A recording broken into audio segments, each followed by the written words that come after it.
Hi, welcome to Odessa College, the Culinary Arts program. We're in the midst of COVID-19 and experience, so we're still in the bake shop. It's a little bit noisy with the background. I apologize, but I've got refrigerators and freezers. Kind of just the way it is. So, let's get on with today. You know, like most people, every once in a while I think back to my childhood.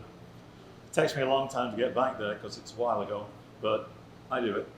And I was thinking the other day, and I remembered an old dessert that we used to make when we had a little bit of bread that had been a couple of days old, didn't want to use, and it's called an apple charlotte.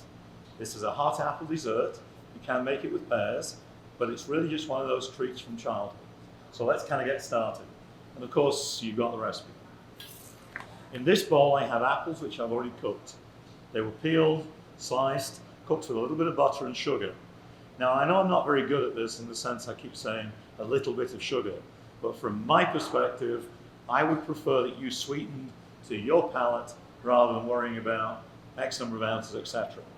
And I'm sure somebody's sitting there going, but what kind of apples? Now, that's very, very important.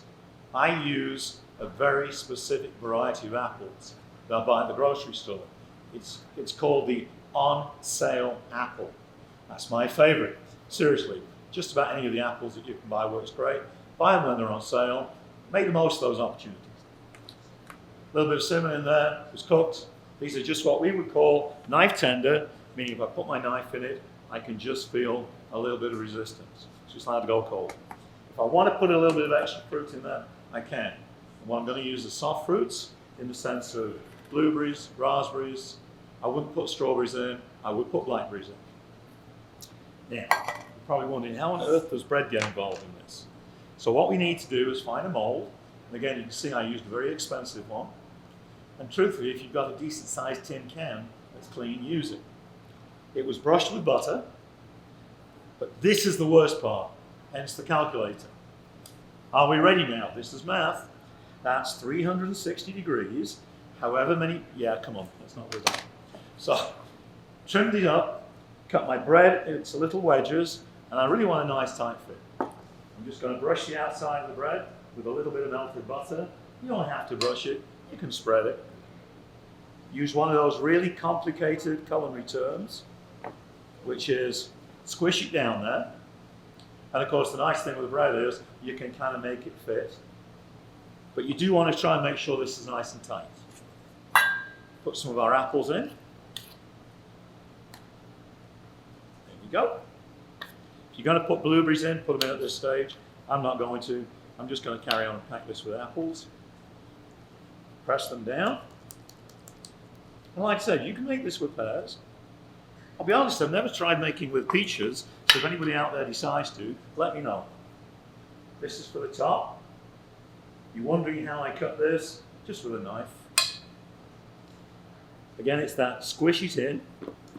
I know those complicated culinary terms, but you've got to work with me. In goes that piece. Press it all down. If the edge is kind of proud, just go and trim it off.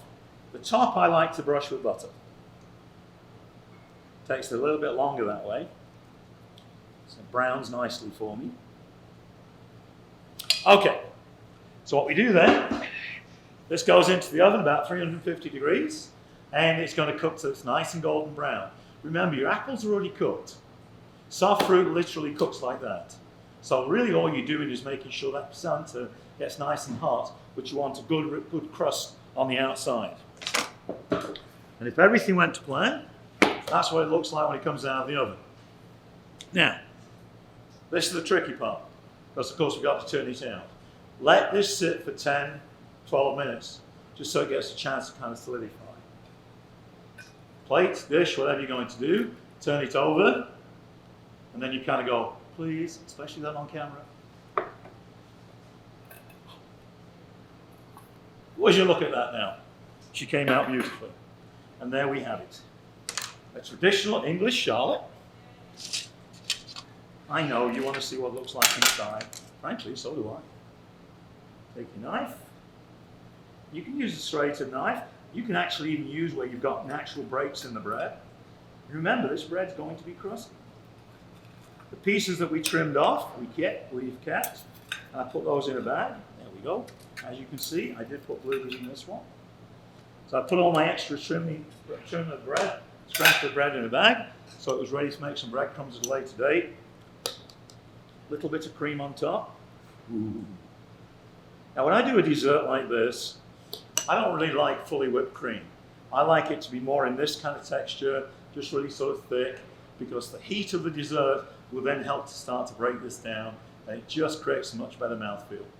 Well, here you have it, traditional English apple charlotte. Enjoy. I know I'm going to. And I'll see you next time.